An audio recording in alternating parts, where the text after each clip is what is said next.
I don't remember the exact moment his arms wrapped around me, only that my knees buckled and I collapsed into him, sobbing so hard I couldn't breathe. And then, somewhere between my tears and his silence, he kissed me, and the world as I knew it cracked wide open. It wasn't supposed to happen like that. Not after years of being just friends, not after all the midnight calls and stupid inside jokes and safe, harmless sleepovers. And yet, when I looked up through blurry eyes, his lips met mine like they'd been waiting a lifetime. The night had started with heartbreak, not desire. I showed up at his door wearing a hoodie 2 sizes too big, clutching a 6-pack and a bag of chips like they could fix my broken heart. The breakup had been brutal, messy, drawn out, and worse than anything I'd expected. And all I wanted was to disappear into someone who wouldn't ask questions. Someone like him. His name was Mark. He was the kind of guy who always made space for everyone, who listened without trying to fix you, and who made laughing feel easy even when life wasn't. We'd been friends since college, had grown through the years, like vines twisting around each other, never quite merging but always close. Hey, if you're here and feeling the vibe already, hit like, drop a comment, and subscribe to support these stories and help more people find them. It means the world and it keeps us going. Thanks for being here. He answered the door in sweatpants and a tank top, his hair a mess, and a warm smile on his face. I figured you'd show up, he said, stepping aside to let me in. I didn't speak for the first 10 minutes.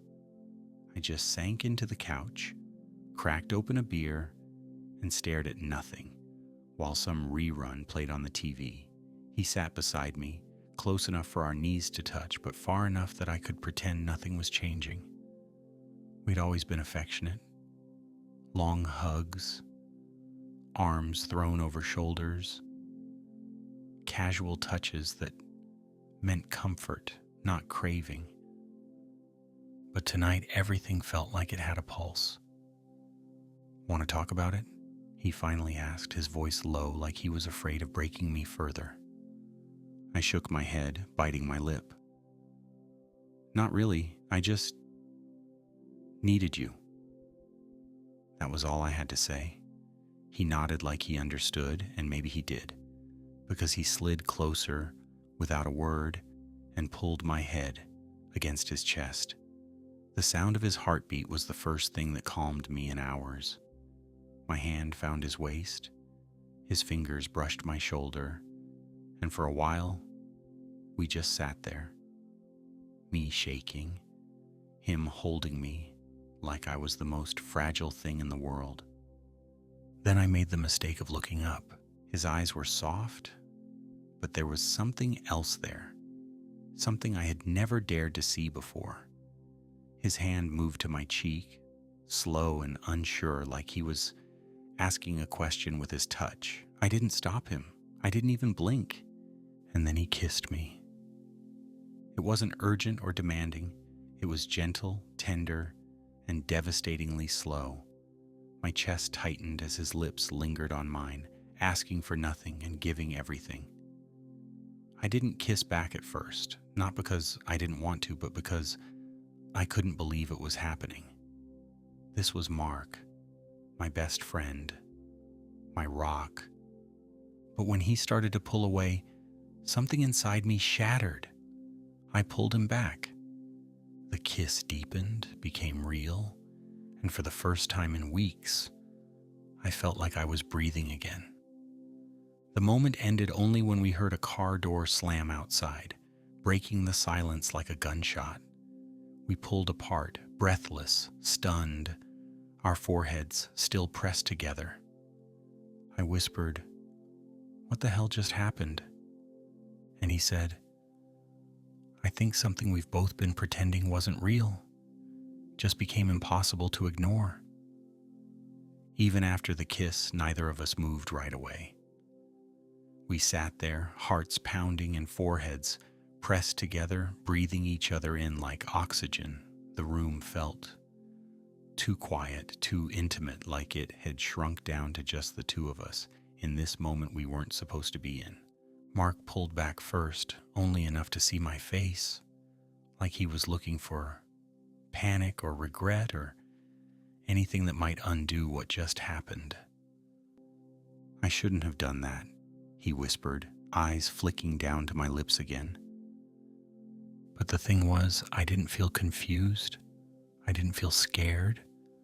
What I felt was relief, like something that had been aching in the background of my life had finally made itself known. "You did," I said softly, barely able to meet his eyes. "But I didn't stop you." He studied me for a long time, and then he nodded like he understood something I hadn't even said. "This isn't just about the breakup, is it?" he asked. I swallowed, unsure if I could say it out loud. "I don't know," I finally admitted. Maybe it's about everything we've never talked about." Mark stood then, rubbing the back of his neck and pacing the living room like he was trying to walk off the weight of what had just happened. His cheeks were flushed, his lips still pink from the kiss, and I couldn't stop watching him. "You know," he said, turning to me, "I've thought about this before. About you, about us." That hit me like a punch to the chest. "You have?" I asked, breath catching. He laughed once, a nervous, low sound. "Yeah. A lot more times than I'll admit, but we had this boundary, this line between us, and I thought crossing it meant risking everything." I stood up too, not trusting myself to stay seated. My hands were shaking, so I shoved them into the pockets of my hoodie. "And now?" I asked. He stepped closer, and I didn't back away. "Now I think we already crossed it," he said, brushing his knuckles against my jaw, "and the world didn't end." His touch made my skin burn in the best way, like every nerve in my body had woken up. We were inches apart, and suddenly, the tension that had always been there, hidden in smiles and late-night calls and accidental touches, was alive between us. I whispered, "So what do we do with this?" Mark leaned in again, but slower this time, giving me the chance to pull away. I didn't. His lips brushed mine, barely a kiss, more like a promise, and then he rested his forehead against mine. "We figure it out," he said. "Together. But only if you want that too." I closed my eyes, heart pounding in my ears. "I do," I whispered. There was a long silence, the kind filled with things neither of us knew how to say yet. Then he gently took my hand and pulled me toward the hallway. "Come on," he said softly. "Let's go somewhere we don't have to pretend anymore." He led me to his bedroom, not with urgency, but with quiet certainty, like this wasn't about lust or impulse. It was about finally letting something real happen. When he turned on the light, I noticed how lived in his space was. Books stacked on the nightstand, a hoodie of mine draped over a chair from the last time I crashed there, and a photo of the two of us from years ago on the shelf.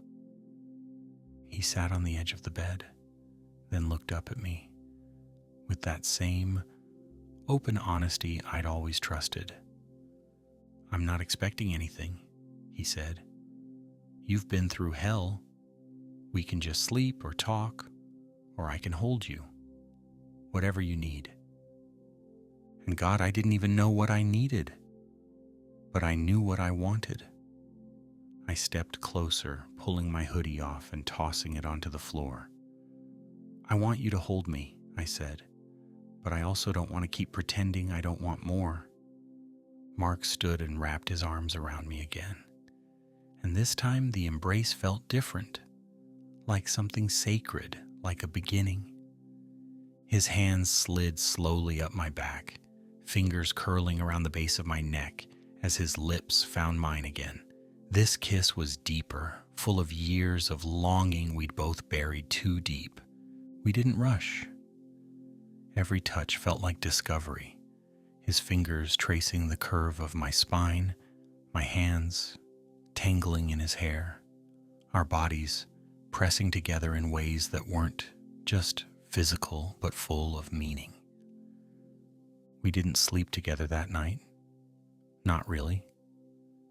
But we lay there, wrapped in each other, exchanging soft kisses and whispered truths long after the lights went out. And for the first time in weeks, I didn't feel broken anymore. I felt found. When I woke up, the light in the room was soft and golden, the kind that makes everything feel suspended in time. For a moment, I didn't remember where I was, but then I felt his arm draped over my waist, warm and steady, and it all came flooding back. Mark was still asleep, his breath slow against the back of my neck, one leg tangled with mine beneath the blanket. His hold on me wasn't tight, but it was secure. Like even in sleep, he didn't want to let go.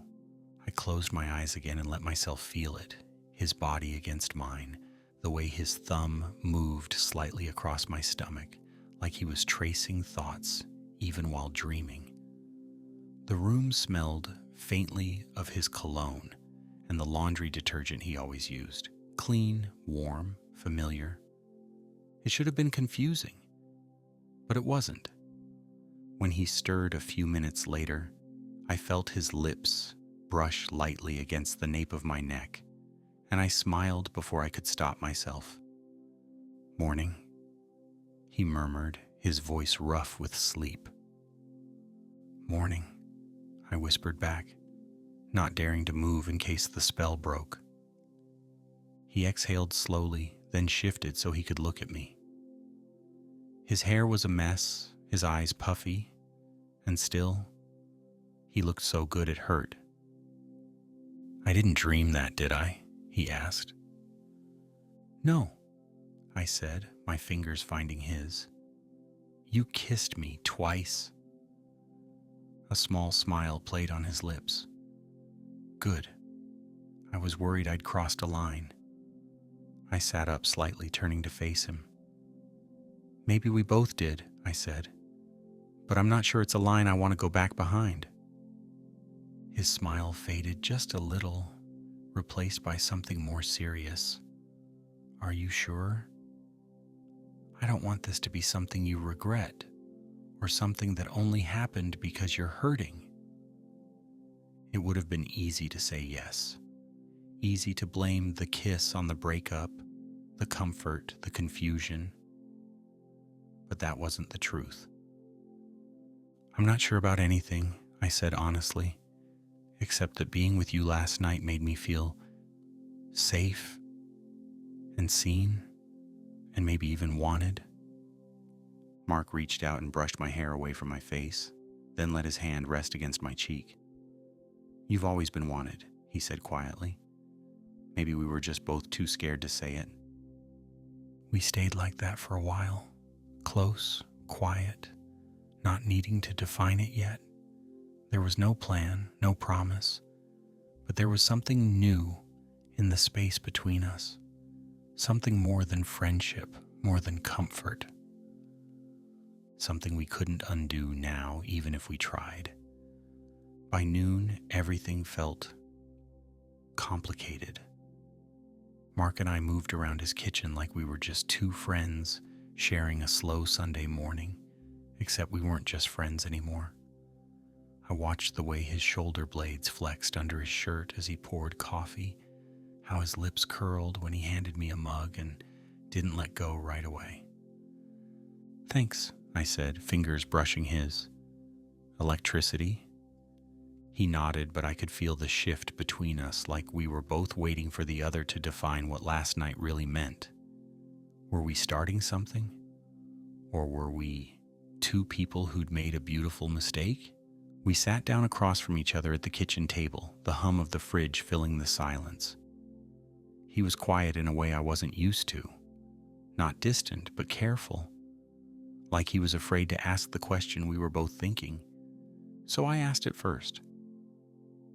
Was last night a one-time thing? He looked up fast, like I'd slapped him with the question. Do you want it to be? That answer felt like a challenge, like a dare. No, I said, heart pounding, but I also don't know what it was. I don't want it to just be comfort. Mark leaned back, arms crossed, like he needed the distance to breathe. You think I kissed you because I felt sorry for you? No, I said quickly. God, no. I think I kissed you back because I've been wanting to for years and didn't know it until it happened. The air between us crackled with that unspoken history, years of glances, of never crossed lines, of nights we should have seen the truth but didn't. Then he did something I didn't expect. He stood, walked over, and kissed me again, right there in the middle of the kitchen, with the sink running and sunlight pouring through the window. He cupped my face and kissed me like we'd already lost each other once and couldn't bear to do it again. But before I could lean into it fully, a knock came at the front door. Mark pulled back, brows furrowed. You expecting someone? No, I said, confused. He walked over and opened it, and there, standing on the porch, with sunglasses in one hand and an uncomfortable smile, was Ryan, my ex. Hey, Ryan said, looking past Mark and straight at me. Can we talk? The world spun. I froze. Mark looked between us, expression unreadable. Then he said flatly, Sure. I'll give you two a minute. No. I stood quickly, heart racing. You don't have to leave. I do, he said gently, but his jaw was tight. This feels like something you need to figure out. He grabbed his keys, walked past Ryan without even looking at him, and disappeared out the front door. I was left there, still wearing Mark's hoodie, with Ryan standing in the doorway, and everything suddenly crashing down like a house built too high on sand. Ryan stepped inside like he still belonged there, like nothing had changed since the night he walked out of my apartment and didn't look back. His eyes scanned the room, the hoodie I was wearing, the second coffee mug on the table, the faint smell of someone else's cologne still lingering in the air. You're staying here? He asked, not accusing, just aware. I didn't answer right away. I sat back down, suddenly cold, without Mark in the room. I needed somewhere to go last night, I finally said, not quite meeting his eyes. Ryan nodded, like he already guessed. With him, he added, not even needing to say Mark's name. I looked up then, meeting him head on. Why are you here, Ryan? He took a slow breath and leaned against the kitchen counter. Because I made a mistake, and I think we both know that ending things the way we did wasn't right. That hit like a slap, wrapped in velvet. You mean the way you ended things by ghosting me for 3 days, before texting me it wasn't working? My voice was calmer than I expected, but my chest was tight. He winced. I panicked. I thought, maybe I didn't want the life we were building. I didn't know who I was anymore. And now? I asked, bitter heat rising in my throat. Now I know I do, he said. I miss you. I miss us. I've been going crazy, thinking about you with someone else. The irony was suffocating. You weren't worried about someone else when you walked away. He stepped forward, eyes softening. because I thought no one else would get to you like I did. And maybe that would have worked. Maybe those words would have made me crumble a month ago. But now, after last night, after Mark, I think someone else already has, I said, standing, needing to move. Ryan's face changed. Are you serious about him? I hesitated, because I didn't know yet what Mark and I were. All I knew was that last night felt real in a way Ryan never had. I don't know what we are, I admitted. But I know how I felt when he kissed me. And that feeling didn't come from nowhere. Ryan opened his mouth to speak, but I stopped him with a raised hand. I'm not going to pretend I don't still feel something for you, I said. But maybe it's just the part of me that got hurt and never got closure. Maybe it's not love anymore. He looked gutted, but didn't argue. I hope he's good to you, Ryan said quietly, then walked to the door. But if he ever isn't, you still have my number. And just like that, he was gone. I stood there for a long time after, staring at the spot where he'd stood. I thought seeing Ryan again would bring clarity, but instead it stirred everything up like dust in sunlight. Beautiful for a second, but blinding. It wasn't until much later when I heard Mark's car pull back into the driveway that I realized just how much I needed to see his face. Not to escape Ryan, but to find out if the thing growing between us was strong enough to survive the past, walking through the front door. When Mark came back, I was still sitting in the kitchen, arms wrapped around myself like I could hold everything together if I just stayed still long enough. His keys dropped onto the counter with a soft clink, and I didn't even have to turn around to feel the tension he carried in with him. So, he said quietly, how did that go? I turned to face him, and for the first time in hours, I didn't feel defensive. I just felt tired. It wasn't what I expected. Did he say he wanted you back? Mark asked, carefully neutral, like it didn't matter, but I could see it in his eyes, the question behind the question. Do you still want him? I nodded slowly. Yeah. He said he made a mistake. Mark leaned against the opposite wall, arms crossed, jaw tense. And do you believe him? I don't know, I said honestly. I think he meant it, but I also think he didn't come back for the right reasons. I think he saw someone else stepping into the space he abandoned. His gaze softened slightly, but he didn't speak.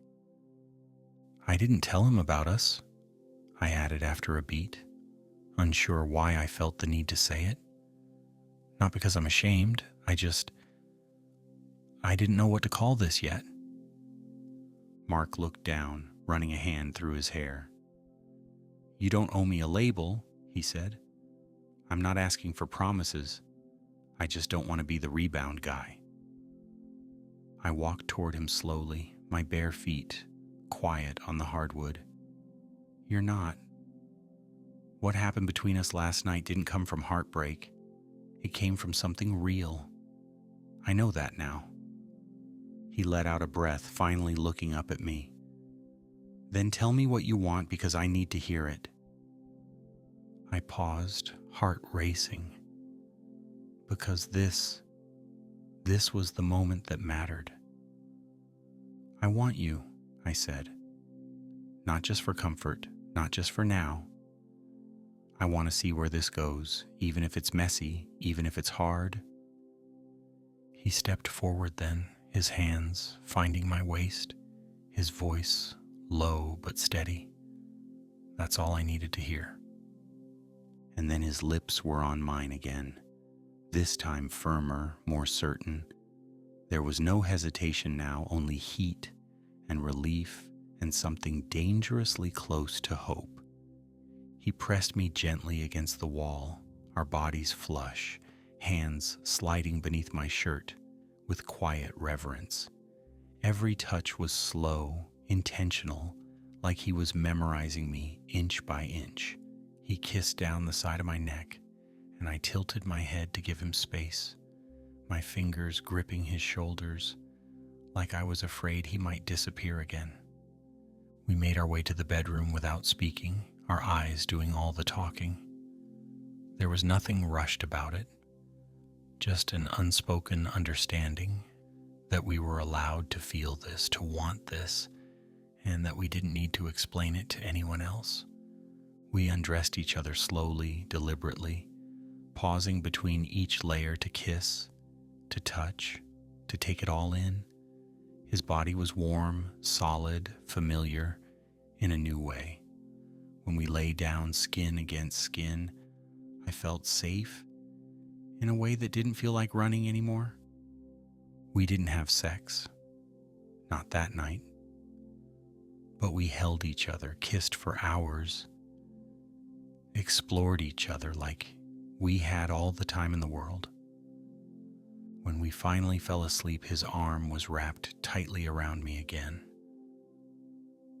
But now it wasn't just comfort. It was something that felt a lot like beginning again. The next morning, I woke to the sound of Mark's phone buzzing nonstop on the nightstand. His arm was still around me, warm and heavy, but his brow was furrowed, and when he stirred awake, I could tell, before he even said a word, something was wrong. He grabbed his phone, blinked at the screen, and sighed. "It's work," he muttered. "I have to go in.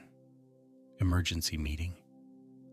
I sat up slowly, blanket sliding off my shoulders. "Do you want me to stay?" Mark looked over at me with something soft in his eyes, gratitude maybe, or affection he wasn't used to expressing so openly. "Yeah," he said. "If you're okay with that, just be here when I get back." I nodded, heart swelling at the simple weight of that request. He kissed me quickly, like he didn't want to but had to, and then disappeared down the hall, throwing on clothes while half reading his messages. I heard the door close behind him minutes later, and then the house was silent again. I wandered to the kitchen, reheated the leftover coffee, and curled up on the couch with one of his hoodies. Everything smelled like him. Everything reminded me that I wasn't alone anymore.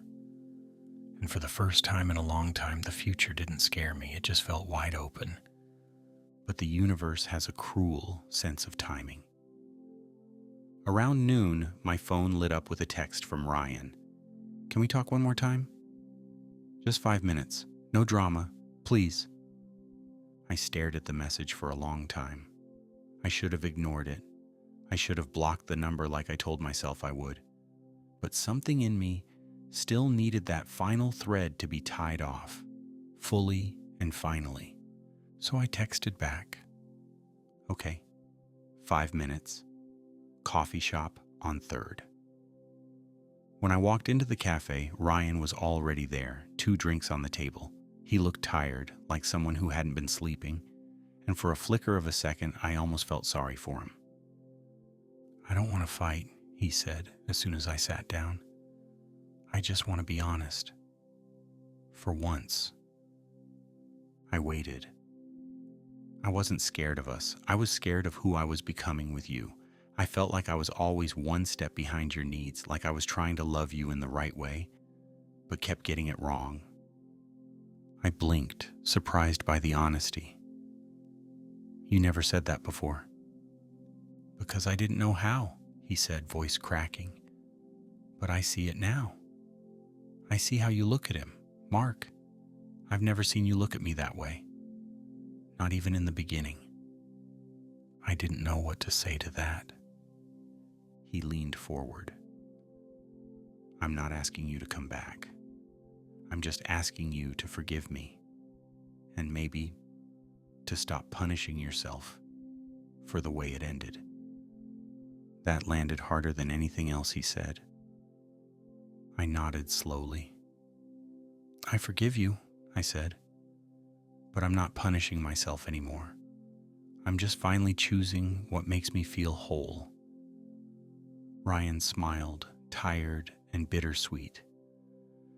I hope he knows how lucky he is. As I walked out, the air felt lighter somehow, like something had been lifted. I didn't feel sad, I felt clear. But when I got back to Mark's house, he wasn't alone. A woman was standing in the doorway with him, mid-30s, confident, and laughing at something he'd just said. She touched his arm. Too familiar. I froze mid-step, heart catching. He looked up, saw me, and for a split second, his expression was unreadable. And just like that, the air changed again. I stood frozen on the walkway, watching this woman's hand still resting casually on Mark's arm.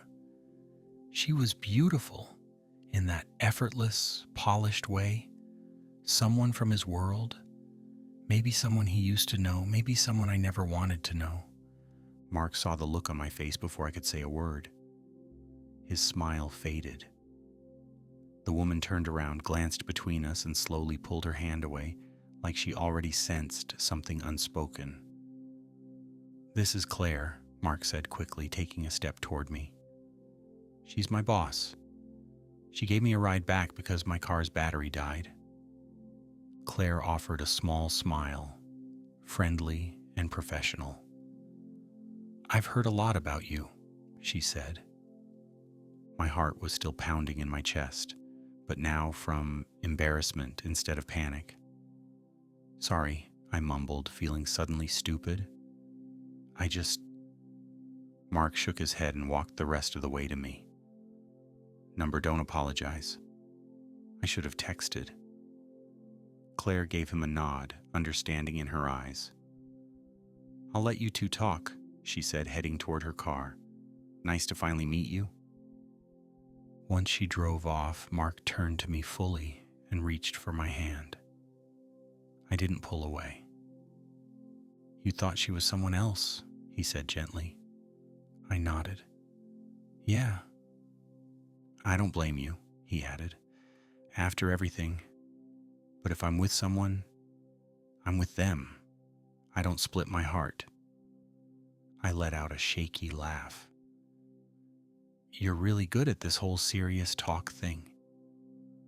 "I'm good at it with you," he said. He pulled me into his arms, right there in the driveway. No hesitation, no fear. Just two people who had walked through the fire and still found their way back to something real. I buried my face in his chest. I saw Ryan today. Mark's body tensed slightly, but he didn't let go. "You okay?"